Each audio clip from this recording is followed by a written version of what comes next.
According to NBC News, Joe Biden has chosen Kamala Harris, the prominent senator from California whose political career has included many barrier-breaking moments, as his running mate, his campaign announced on Tuesday. The decision comes more than a year after Harris, who was also a 2020 Democratic candidate, clashed with Biden over racial issues during the first primary debate. If elected, she would be the nation's first female, first Black and first Asian American vice president. Picking Harris, who is 55, will also provide the ticket with some generational diversity. Biden, who is 77, would be the oldest president-elect in U.S. history. You make a lot of important decisions as president. But the first one is who you select to be your vice president. I've decided that Kamala Harris is the best person to help me take this fight to Donald Trump and Mike Pence and then to lead this nation starting in January 2021, Biden wrote in an email from his campaign to supporters. Harris, the only Black woman in the U.S. Senate, was first elected in 2016 after serving as California's Attorney General and, before that, San Francisco District Attorney. A native of Oakland, California, and the child of Jamaican and Indian immigrants, Harris has said she was inspired to attend law school after joining civil rights protests with her parents. She's been a fighter and a principled leader, and I know because I've seen her up close and I've seen her in the trenches, Biden said of Harris at a virtual fundraiser in June. As Attorney General, Harris worked closely with Biden's late son Beau Biden when he was Delaware's Attorney General, particularly in challenging big banks in the wake of the housing crisis.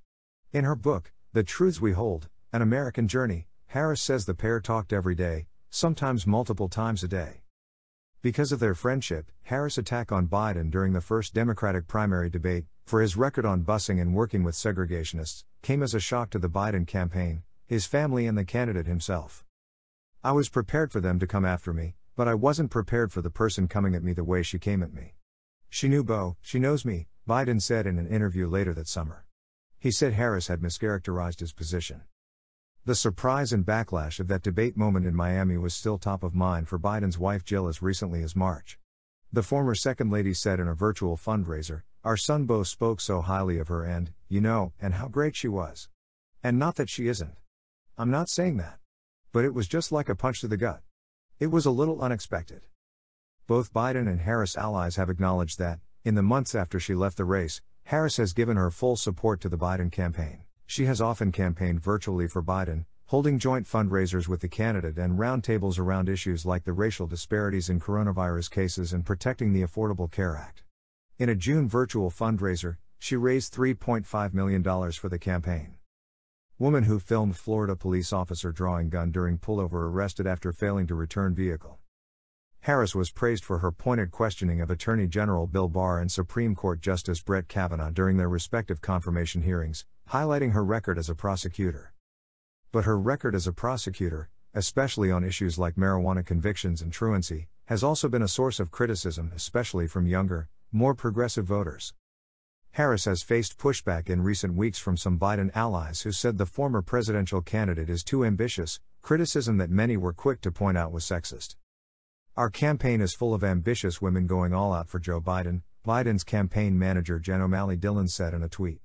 "Whoever he chooses from the very qualified options to help him win and unite the country, she'll be one too." Harris responded during a virtual conference with Black Girls Rock earlier this month. "There will be resistance to your ambition," she said. "There will be people who say to you, 'You are out of your lane.' But don't let that burden you." Harris ended her presidential bid in December, dogged by fundraising problems and reports of power struggles in the top leadership of her campaign. Throughout the pandemic, Harris has been living in her Washington, D.C. apartment with her husband, Douglas Imhoff, an entertainment lawyer. She attended Howard University for her undergraduate degree and was a Capitol Hill intern in the very same office she occupies today. Please subscribe to this channel. Until next time, please have a wonderful day.